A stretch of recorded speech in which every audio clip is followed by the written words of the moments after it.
bracket 1x plus 1y plus 1z, that is equal to 1x plus y plus 1z, that is equal to 1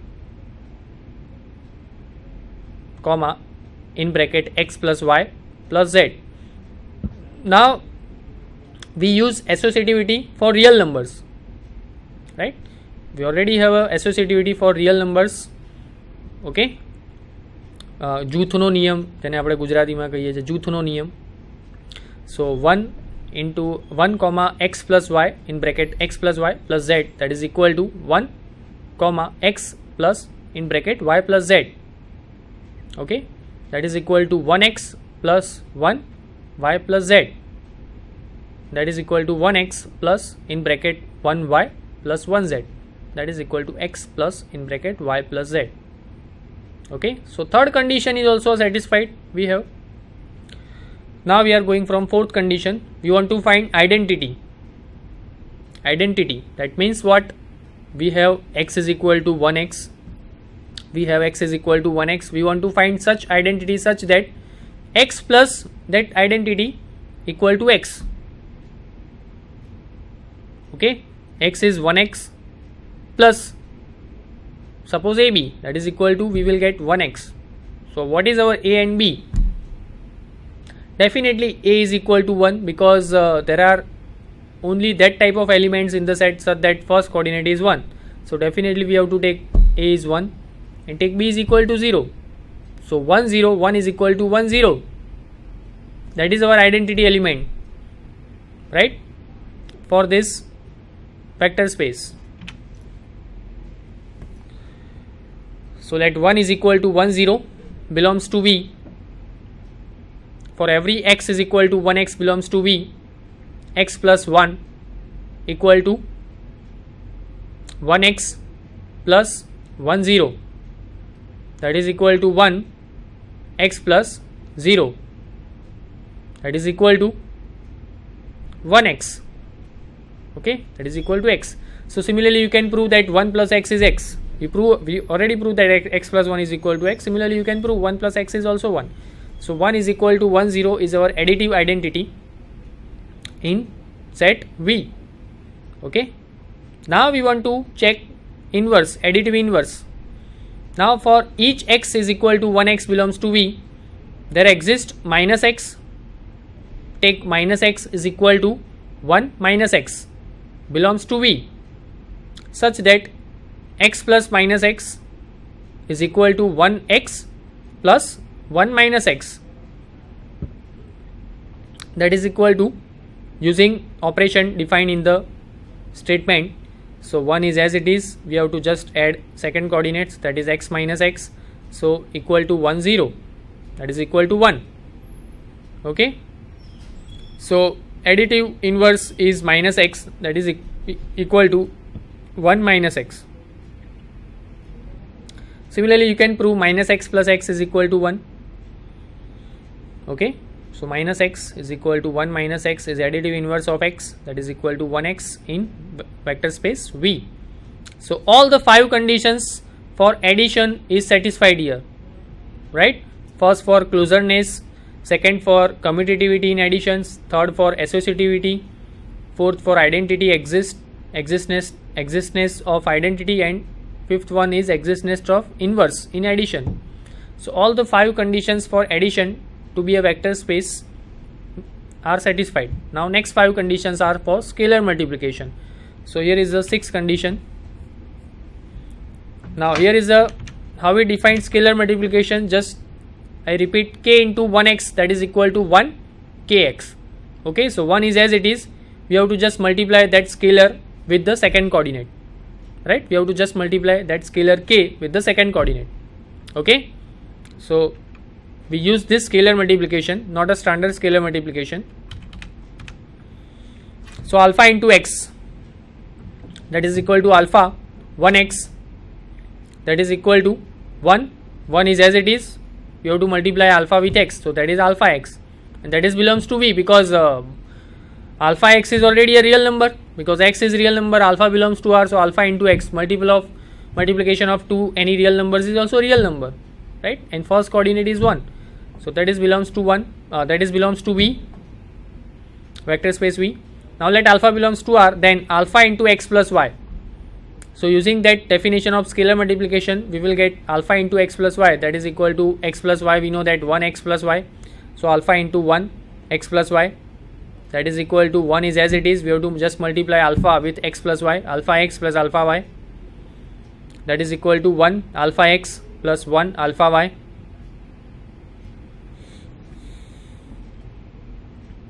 So alpha into 1x plus alpha into 1y. So alpha x plus alpha y.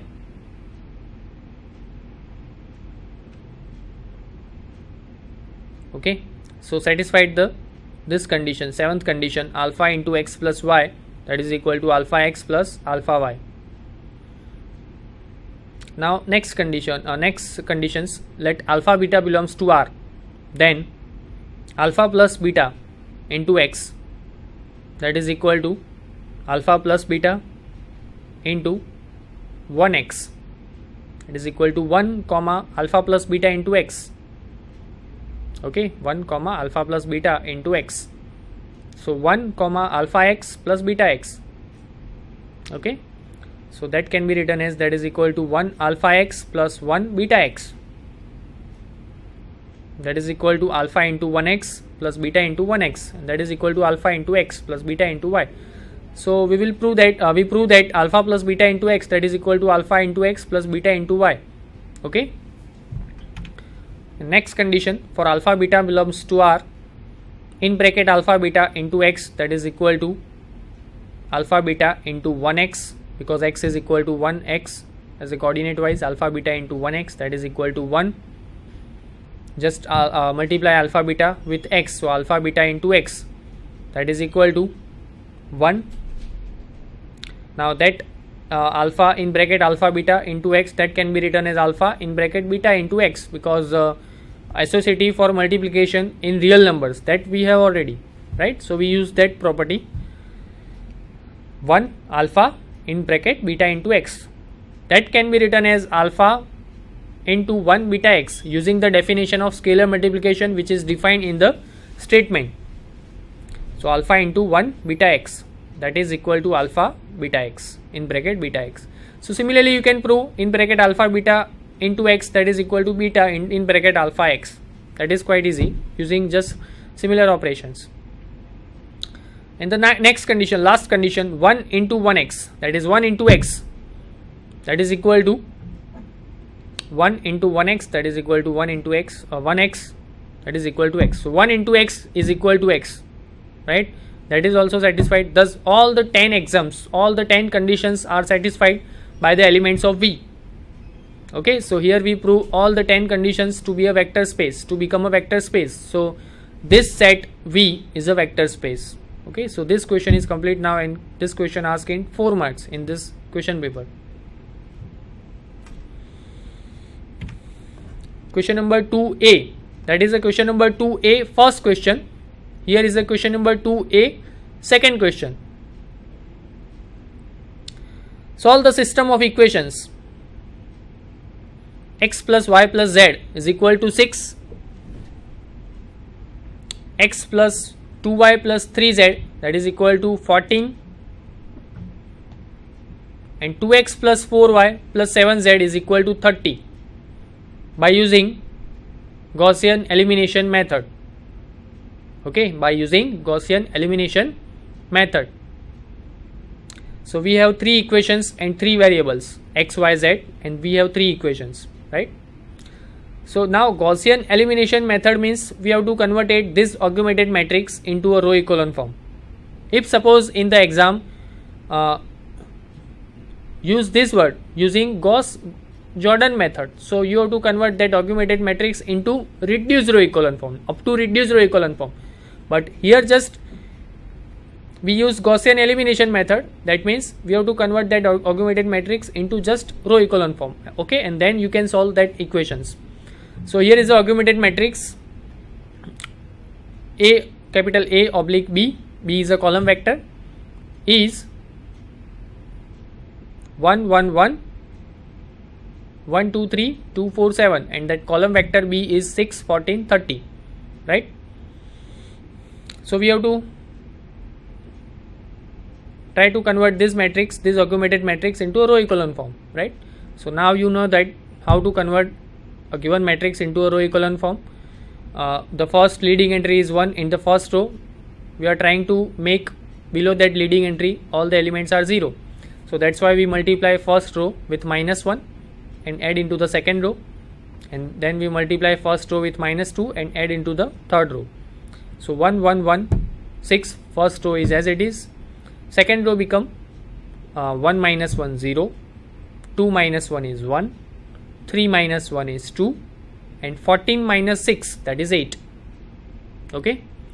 Now third row, we multiply first row with -2 and add into the third row. So now you can see in the screen that that is 2 minus 2 is 0, 4 minus 2 is 2, 7 minus 2, that is 5, and 30 minus 12, that is 18. Okay. So that is our next matrix, 1 1 1 6, 0 1 2 8, 0 2 5 18. Now next process, what we have to do here,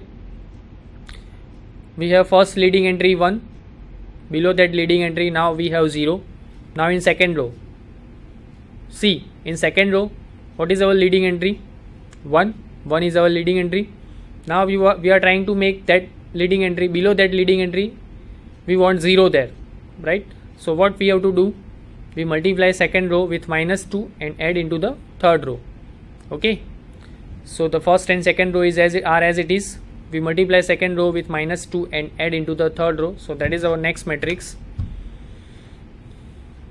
We multiply second row with -2 and add into the third row. So 1 1 1 6, 0 1 2 8. First and second row are as it is. Third row become 0 0 1 2. Okay. So now this matrix are in row echelon form. Okay. You can check all the conditions to be a row echelon form are satisfied. Below that leading entry are 0, right? There are no 0 row, there is no 0 row, so we don't need to put that 0 row in the bottom of the matrix because there is no 0 row. Okay. So now from that row echelon form matrix we have these three equations. First equations from the first row, 1 1 1 6. So from that first row we have first equations x plus y plus z, 1 into x plus 1 into y plus 1 into z, that is equal to 6. So that is x plus y plus z is equal to 6. Okay. From second row we have second equations, 0 into x plus 1 into y plus 2 into z is equal to 8. So y plus 2z is equal to 8. Okay. And from the third row